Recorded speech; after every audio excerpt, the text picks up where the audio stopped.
सो hi everyone, दूसरा आशीष शर्मा। कैसे हैं आप सब? स्वागत करता हूं आज के इस नए वीडियो के अंदर में, जहां पर हम लोग बात करने वाले हैं कि अगर आपके पास में कोई रॉ फॉर्म में डेटा पड़ा हुआ है, मतलब कि आपके पास में ऑफलाइन डेटा है, लोगों के नाम हैं, लोगों के फ़ोन नंबर्स हैं, उनके सिटी है, एड्रेस है, बहुत सारी डिटेल्स आपके पास में ऑफलाइन में पड़ी हुई हैं, तो उस डेटा का यूज आप अपने फेसबुक एडवर्टाइजिंग में कैसे कर सकते हो। गाइस, आपने नोटिस किया होगा, कभी आप जाते हो कुछ शॉपिंग करने, जैसे कि आप किसी शॉपिंग कॉम्प्लेक्स में गए हुए, किसी शोरूम के अंदर गए हो, या फिर कभी रिलायंस डिजिटल के अंदर में, या फिर कभी फर्स्ट क्राई, मान्यवर, ऐसे बहुत सारे स्टोर हैं। जब आप जाते हो वहाँ पे शॉपिंग करते हो, और शॉपिंग करने के बाद में जब आप आते हो तो आपको अगले 3 से 4 दिन बाद या उसके अगले ही दिन आपको उनके एड्स देखने को मिल जाते हैं फेसबुक के अंदर में।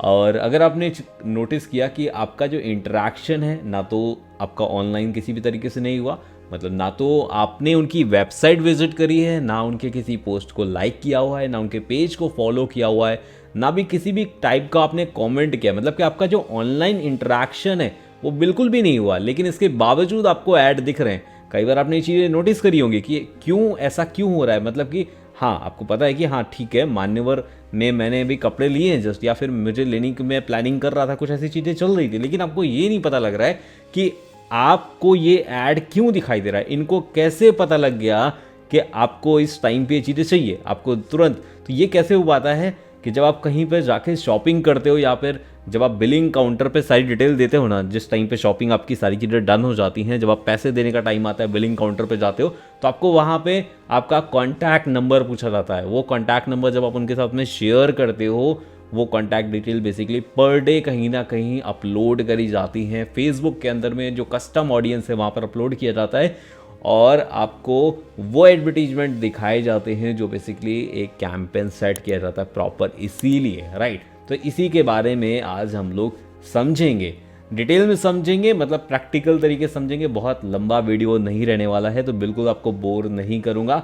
और आ जाते हैं स्क्रीन पर, जहां पर हम एक एक पॉइंट को डिटेल में देखते हैं। तो चलिए आते हैं स्क्रीन पे। अब यहाँ पर आपको देखने को मिल रहा है कि मैं एक ऑलरेडी ऑडियंस जोन पे हूँ। तो जब आप ऑडियंस सेक्शन पे आते हो, यहाँ पे जैसे आप देख पा रहे हो ऑल टूल्स का ऑप्शन है, मैं ऑलरेडी ऑडियंस सेक्शन पे हूँ, ये देख सकते हैं। अगर आपको नहीं मिला है तो मैंने पहले भी बहुत सारे वीडियोज़ के अंदर में डिस्कस किया हुआ है ऑडियंस सेक्शन के बारे में, एंड उन वीडियोस को मैं यहाँ पे आई बटन पे लगा भी दे रहा हूँ। अगर आपने नहीं देखा है तो उनको ज़रूर जाके देखिए, क्योंकि हर वीडियो कोई ना कोई पहले वीडियो से लिंक है। तो ऑल टूल्स में जब जाएंगे ऑडियंस का सेक्शन मिलेगा, और यहाँ पर आपको क्रिएट ऑडियंस के सेक्शन में जाके कस्टम ऑडियंस, एंड देन आपको योर सोर्सेस के अंदर में आपको मिल जाता है कस्टमर लिस्ट। ये कस्टमर लिस्ट है यहाँ पर आपको क्लिक करना है और नेक्स्ट करना है। एक और चीज़ है, जैसे कि कई बार आप जैसे कि मैं यहाँ पे क्लिक करता हूँ तो आप देखते हैं कुछ इस टाइप का इंटरफेस देखने को मिल जाता है। लेकिन कई बार आपको देखने को मिलता है कि आपको बोला जाता है कि नहीं, आपको एक ये जो अकाउंट है ये बिजनेस अकाउंट के साथ में ऐड करना पड़ेगा। तो ज़रूरी है कि आपका जो ऐड अकाउंट हो वो बिजनेस अकाउंट के साथ में कनेक्टेड हो। अगर वो अकाउंट आपका पर्सनल अकाउंट की तरीके आप उसको यूज कर रहे हैं, देन वहाँ पे ये ऑप्शन इनेबल नहीं रहता है। तो आपको ज़रूर बोलूँगा कि आप बिजनेस अकाउंट के साथ में आपका अकाउंट लिंक होना चाहिए, मतलब आपका जो ऐड अकाउंट है वो लिंक होना चाहिए। और यहाँ पे देखते हैं आपके पास में जो इंटरफेस इस टाइप को देखने को मिल जाता है। तो 3 चीज़ें आपको यहाँ पे मिलती हैं: import from Mailchimp, download file template, and see formatting guidelines. और इधर आपको कुछ लेफ्ट साइड में आपको देखने को मिल जाती है prepare list, add customer list, map identifiers, and upload and confirmation. ये कुछ स्टेप मिल जाते हैं, और इन स्टेप को फॉलो करके आपको जो अपनी डेटा है उसको अपलोड करना है। और ये बहुत जगह यूज आता है, जैसे कि आप जैसे फॉर एग्जांपल आपका कोई ऑफिस है, ऑफिस में जितने भी लोग विजिट करते हैं उनके कॉन्टैक्ट नंबर अगर आपके पास में आ रहे हैं, उन नंबर्स को आप अपलोड करते हैं यहाँ पर, राइट। अगर आपका कोई स्टोर है, उन स्टोर पे जितने लोग आते हैं, जितने लोग सामान परचेज करते हैं, उनका भी डेटा आप कहीं ना कहीं रखते हैं। और भी कई सारे ऑफलाइन एक्टिविटी लोग करवाते हैं, जैसे कई सारे एजुकेशन इंस्टीट्यूट हैं या फिर कोचिंग इंस्टीट्यूट हो गए, वो लोग कई कैंपेनिंग कई सारी चीज़ें करवाते हैं, ऑफलाइन एक्टिविटी करवाते हैं, जहाँ पर उनको स्टूडेंट के साथ में या लोगों के साथ में एक इंटरेक्शन करके उनको डेटा कलेक्ट होता है। तो उस डेटा का यूज आप फेसबुक के अंदर में कर सकते हो अपलोड करके। जैसे मैंने बोला कि लोग क्या करते हैं यहाँ पे कि हम ऑफिस में जितने लोग विजिट करते हैं उनको डेली बेसिस में यहाँ पे अपलोड कर सकते हैं। हम हमारे स्टोर पे जितने लोग आते हैं उनको भी हम डेटा उसको अपलोड कर सकते हैं और उनको अपना ऐड दिखा सकते हैं। और इसके कई सारे एक्स्ट्रा बेनिफिट्स हैं जो मैं अभी आगे बताऊंगा आपको। तो चलिए आगे बढ़ते हैं। Import from Mailchimp and download file template and see formatting guidelines. तो यहाँ पे पहले ऑप्शन का बेसिकली मतलब है कि अगर आप चाहते हो कि आपका जो कॉन्टैक्ट लिस्ट है, जो डेटा है वो आपके मेलचिम्प में है, मतलब मेलचिम्प अकाउंट के अंदर में। मेलचिम्प आई होप आपको पता होगा मेलचिम्प क्या है, बेसिकली एक ईमेल मार्केटिंग टूल है। दूसरा जो ऑप्शन है यहाँ पे डाउनलोड फाइल टेम्पलेट का है एंड थर्ड ऑप्शन है सी फॉर्मेटिंग गाइडलाइन, मतलब किस तरीके से आपको फॉर्मेटिंग वगैरह ये करनी है। अगर आप जाएंगे यहाँ पे तो डाउनलोड फाइल टेम्पलेट है, अगर आप कुछ यहाँ पे क्लिक करते हो तो आपको एक टेम्पलेट मिल जाता है, मतलब किस तरीके से आपको यूज करना है, किस तरीके से आपको एक्सेल पे वो जो डिटेल्स हैं वो कैसे रखनी है। तो यहाँ पे देखेंगे आपको ये डिटेल मिल जाती है, एग्जाम्पल वैल्यू बेस्ड ऑडियंस। अगर आप इसको ओपन करेंगे सो ये देख सकते हैं यहाँ पर आपको कुछ इस तरीके का मिल जाता है देखने को। ईमेल, फ़ोन नंबर, यहाँ पे कुछ और भी डिटेल्स हैं जैसे zip and city, country, DOB। तो जो भी डिटेल्स आपके पास में है उतनी ही डिटेल्स देनी है, ऐसा ज़रूरी नहीं कि सारी डिटेल्स आपको देनी ही देनी है। सो फॉर एग्जांपल अगर आपके पास में इनमें से जो भी डिटेल्स नहीं है उन डिटेल्स को आपको देने की ज़रूरत नहीं है, लेकिन आपको एक मिल जाता है यहाँ पे फॉर्मेट, जिसके अकॉर्डिंग आप अपने डेटा को फॉर्मेटिंग इसके अकॉर्डिंग कर सकते हैं और उस डेटा को अपलोड कर सकते हैं। सो मैं इसको कट करता हूँ और आपको एक रियल डेटा दिखाता हूँ जिसको हम अपलोड करेंगे। लेकिन अपलोड करने के भी दो ऑप्शन है, मतलब आप डायरेक्ट एक्सेल को अपलोड कर सकते हो और या फिर कॉपी पेस्ट करके भी अपलोड कर सकते हो। सो मैं यहाँ पे एक्सेल अपलोड कर रहा हूँ, कॉपी पेस्ट करने का भी आपको दिखा देता हूँ। जैसे यहाँ पे जाएंगे और आपको सिर्फ और सिर्फ यहाँ पे कॉपी करना है अपने नंबर्स को, यहाँ पे पेस्ट कर देना और देन नेक्स्ट कर देना है। आपको यहीं से समझ में आ जाएगा। जैसे मैं अपलोड लिस्ट पे क्लिक करूँगा और मैं आपको एक डेटा दिखाता हूँ जिसको मैं अपलोड करने वाला हूँ अभी। सो फिलहाल मेरे पास डेटा है यहाँ पे, एक देखेंगे एक शीट है, मैं इसको ओपन करता हूँ। ये देख सकते हैं मेरे पास में email, name and phone number and city, ये चार चीज़ें हैं जिसको मैंने CSV फॉर्मेट में सेव किया हुआ है और इसी को मैं इसको अपलोड करता हूं यहाँ से। ये देख सकते हैं मैंने जो हमारी लिस्ट थी उसको शेयर किया, उसको सेलेक्ट किया हुआ है और सेलेक्ट करने के बाद में आपकी जो लिस्ट है वो यहाँ पे शो होगी और जैसे ही आपकी अपलोड हो जाएगी। और यहाँ पे आपको दो ऑप्शन देखने को मिलते हैं। Does your list include a column for customer value. Customer value क्या है? बेसिकली कस्टमर वैल्यू आप बोल सकते हैं कहीं ना कहीं, जैसे अगर आप कोई सेल करते हैं जहाँ पर कोई प्रोडक्ट के प्राइस हैं, सो प्रोडक्ट के प्राइस भी आप यहाँ पे मेंशन कर सकते हो, जिससे कि ये जब आप लुक अलाइक ऑडियंस क्रिएट करते हो सो वहाँ पर फोकस कहीं ना कहीं ये होता है कि आप जो कस्टमर ज़्यादा परचेजिंग किया होता है या फिर जो कस्टमर ज़्यादा वैल्यू का सामान खरीदा होता है उन पर ज़्यादा फोकस किया जाता है। फिर उसके बाद उस तरीके से फिर उसके नीचे इस तरीके से ये कार्यक्रम चलता रहता है। तो चलिए मैं इसको अभी के लिए नो करता हूँ और यहाँ पे नेम योर ऑडियंस, तो मैं एक नाम दे देता हूँ ऑडियंस का। सो ठीक है, मैं इसको डिफ़ॉल्ट फॉर्मेट में ऐसे ही नाम दे रखा था, इसको ऐसे ही दे के रखता हूँ। अदरवाइज अगर आपको चेंज करना हो तो आप चेंज कर सकते हो। सो मैं इसके साथ में मैं कंटिन्यू आगे करके बढ़ता हूँ। तो यहाँ पे एक चेक मार्क है जिसको आपको टिक करना है। टिक करने के बाद आप आराम से इसको नेक्स्ट ही बटन में क्लिक करके आप आगे बढ़ सकते हो। लेकिन दूसरा एक ऑप्शन था यहाँ पे पेस्ट कॉमा सेपरेटेड वैल्यूज़।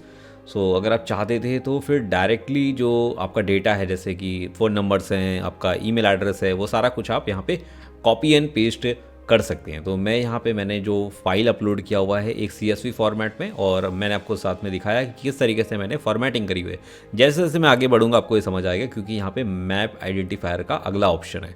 सो मैं नेक्स्ट में क्लिक करता हूँ और आप देखेंगे यहाँ पे मैप्ड का दो ऑप्शन यहाँ पे एंड एक्शन नीड, मतलब कि जो बेसिकली आइडेंटिफाई हो चुके हैं वो यहाँ पे आपको ग्रीन टिक के साथ में दिखेंगे। जैसे देखेंगे ये हमारी ईमेल लिस्ट है और इसने आइडेंटिफाई कर लिया हुआ है कि हाँ बेसिकली ये जो कॉलम है वो ईमेल का है, एंड दूसरा जो कॉलम है हमारा फ़ोन नंबर का है, इसने आइडेंटिफाई कर लिया है। एंड दो जो कॉलम है वो बची हुई हैं, जिनमें से एक है नेम का, तो मैं इसको दे देता हूँ यहाँ से नेम, एंड ये मैंने इसको दे दिया नेम, फर्स्ट नेम दे देता हूँ, कोई दिक्कत नहीं है। एंड देन है हमारा सिटी का, तो सिटी का मैं इसको सिटी के साथ में इसको मैपिंग कर देता हूँ। आप देख सकते हैं हमारे पास में चारों जो कॉलम थे वो मैपिंग हो चुकी है, सभी में ग्रीन टिक आ चुका है। और ये ज़रूरी है जिससे कि पता लग जाता है कि हाँ इसमें बेसिकली नेम है और इसमें फ़ोन नंबर्स हैं, इसमें सिटी है, तो ये यहाँ पे चीज़ें हो जाती है। अब इंपोर्ट एंड क्रिएट में बटन में क्लिक करते हैं और यहाँ से हमारी जो डेटा है वो अपलोड हो रहा है। जैसे ही अपलोड हो जाएगा आपके पास में कुछ इस तरीके का ग्रीन टिक आ जाता है और आपके साथ में दिखाई भी जाता है 92 रोज अपलोडेड, राइट। सो अगर आप यहाँ पे 10,000, 50,000, 1,00,000, 5,000, 10,000 जो भी जितना भी नंबर्स रहता है आप अपलोड कर सकते हो। और दूसरा ये भी है, आप इसी लिस्ट में आप कितना भी डेटा और ऐड ऑन करते आप इसी लिस्ट के अंदर में और भी डेटा ऐड ऑन कर सकते हैं। सो ये किसी भी टाइम कर सकते हैं, ऐसा कोई बाउंडेशन नहीं है। सो मैं इसमें डन में क्लिक करता हूँ।